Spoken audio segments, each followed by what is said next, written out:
Hey guys! A lot has changed in gold making since the announcement of the Burning Crusade Classic. I wanted to make this video to share what I've observed in-game and my predictions for the future. I'll be going over how you can make money on a new character. This is for the people that recently switched to a new server, or maybe you're playing the game for the first time. What has been selling well for those that are already established on a server. What items we expect to increase in value as we move into the prepatch phase. And that prepatch phase is rumored to drop sometime in May, last I heard, so hopefully that's true. I'm pretty excited about that. And finally, we'll be looking at some of my favorite resources and add-ons that I use to make money in WoW Classic.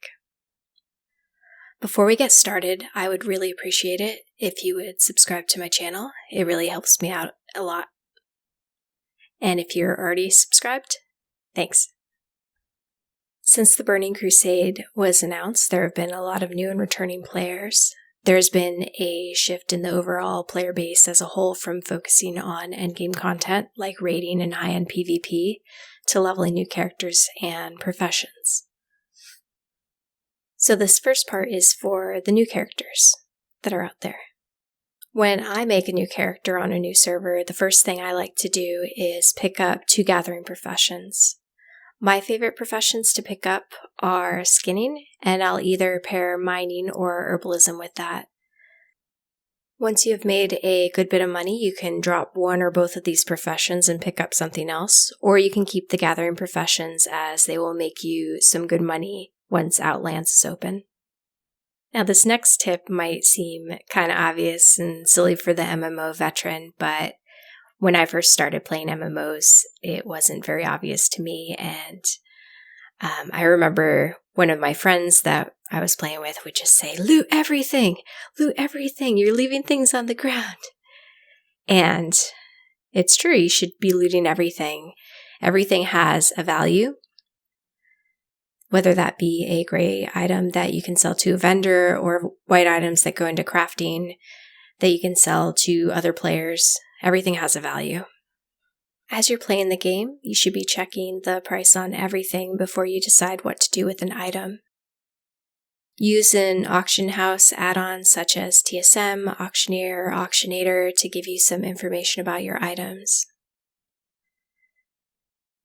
If you're in a guild, you can also use the chat command !, followed by a link of the item, and players with Auctioneer will automatically whisper you their most recent price data for that item. You will also want to pay attention to the disenchant value of any greens that you pick up. When deciding what to do with green gear, you'll want to look at 3 things: how much it sells for on the auction house, what the price would be if you were to vendor the item, and also the value of the item if it were to be disenchanted. From there, you can make a decision on what to do with your green item. So my next tip for the new players is to set up a bank alt. When you find that your bags are filling up faster than you can finish a quest out in the world, it might be time to create a bank alt. You'll want to create a character and get that character to level 5. You'll want to do this so that you could pick up enchanting on this character. In WoW Classic, there's no minimum level of enchanting needed to disenchant gear. As your bags fill up with white, green, and blue items, you can use the in-game mailbox to send all these items to your bank alt. This way you'll be able to pick up more items and make more money as you level.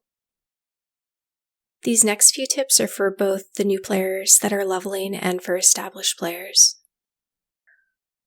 You'll want to hold on to any low-level blue items that could be useful for a paladin or shaman. And these items may be profitable now depending on your server, but if you have space to store some of these items for the pre-patch, that's when you're likely to make the most on these items. If you are a tailor, rune cloth bags are going to be selling really well as people are rolling new tunes and creating new alts and leveling them up. They're going to want bags to put all their stuff in. My next tip is to level up and use fishing. There is still a demand for items that are fished, such as stone scale eels, and fish that are used in consumables like winter squid or night fin snappers. You can also fish up floating wreckage, which will give you crates. And in the crates, there's often green pieces of gear and bolts of cloth. This next part is for the veteran characters. So if you have a high-level character that you spend a lot of time with, maybe you've done some raids, you have reputations, use all those things at your disposal to make you some money. Look into selling the catch-up crafted items such as the Bloodvine set. You can make these items and post them on the auction house, or you can try selling them in chat. I've been alternating between doing both depending on how much time I want to spend on my character. I've been mostly selling the Bloodvine set on a low pop server, so there isn't a huge number of crafters making these pieces. So I've been able to make probably about 100 gold per item that I'm selling, since I already have all the materials. Many of you may plan to switch to a new profession for the Burning Crusade. Before leveling that new profession, you'll want to drop your current profession, pick up enchanting, and clean out your bank.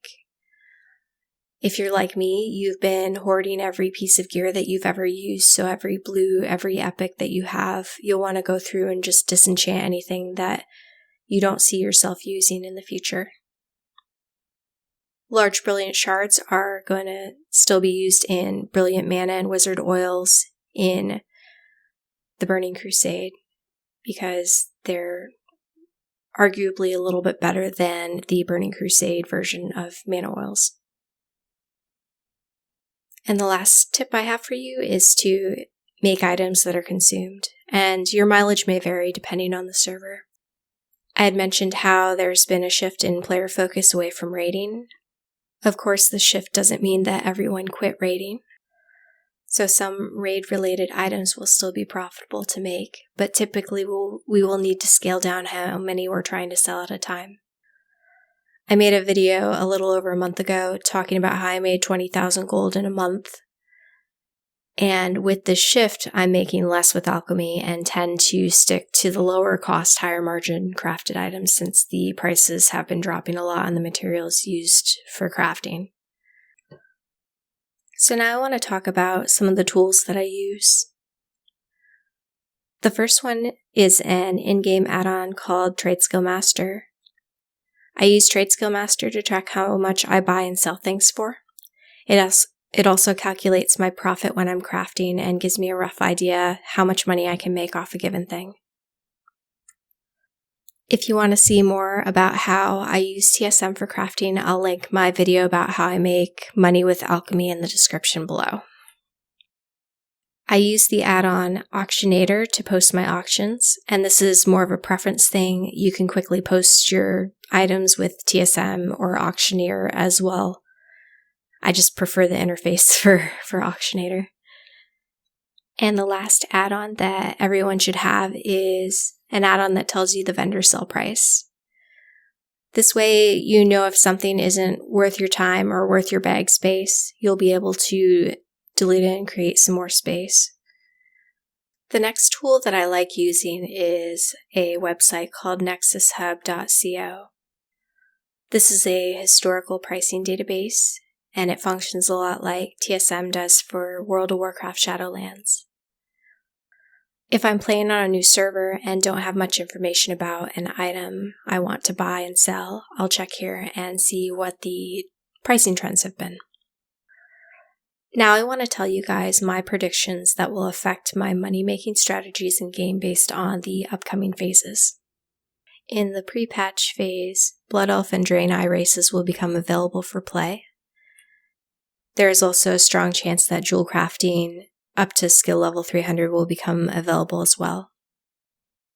So what this means is more people will be leveling new characters, so a lot of the good greens and low-level blue weapons and low-level consumables will be in demand. People will also be focusing on profession leveling, which creates more demand for ore, herbs, and cloth. So these items can be gathered out in the world to sell, or you can use dungeon farming to gather these as well. People will also be doing final preparations to level up in Outlands. So a few things that I'm going to keep an eye on are the quest items for easy XP gains. So things like CG coins and Argent Dawn turn-in items such as Cryptfume parts or bone fragments, those may increase in price. So after the pre-patch is when we move into the actual opening of the Dark Portal. This is when the Burning Crusade launches. At this point in the game, the level cap for players is increased to 70, profession skill cap is increased to 375, and new dungeons and raids are available to play. So here I'm going to be looking at higher level crafting materials, and when I say higher level, I mean crafting materials that are used for skill level 300 things. One example is delicate arcanite converters. These will be needed for many of the new crafted items for engineering. So we kind of expect the price on the materials to make the delicate arcanite converters to increase a little bit. There will be huge demand for all of the new farmed materials, which are all of the herbs or a nether weave cloth. There will also be high demand for primal elements, so primal fire, air, water, mana, shadow. All those will be used for a lot of the higher level crafts. Another thing that's going to be in high demand are your profession cooldowns. If you're not in a rush to make your own gear, you could potentially make a good chunk of money in the first couple weeks if you have alchemy or tailoring.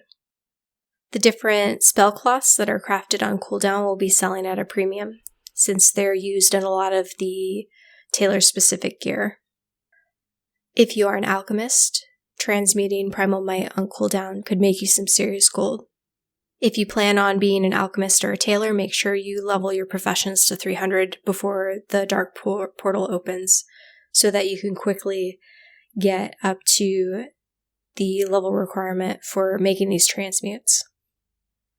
Also, if you are planning on being an alchemist early in the expansion and you want to make some money with your transmute, I would recommend going transmute spec first and changing later to whatever. If you want to be like an elixir or potion spec, do that later after the prices on primal might have dropped. For those of you who don't know what I'm talking about, when you specialize in a type of alchemy, you have a chance to proc additional items when you craft the thing. So, say our primal might is worth 200 gold. You have a chance to proc between 1 and 5 extra ones when you make that. So, you can potentially make a lot of money from proc chances. So, I hope this information has you feeling a little bit more prepared for WoW Classic for the next few months. I know a lot of you are as excited as I am to dive into the Burning Crusade. If you have any suggestions for videos you think I should make, please leave a comment below. If you would like to see more of my videos as they go live, please subscribe to my channel.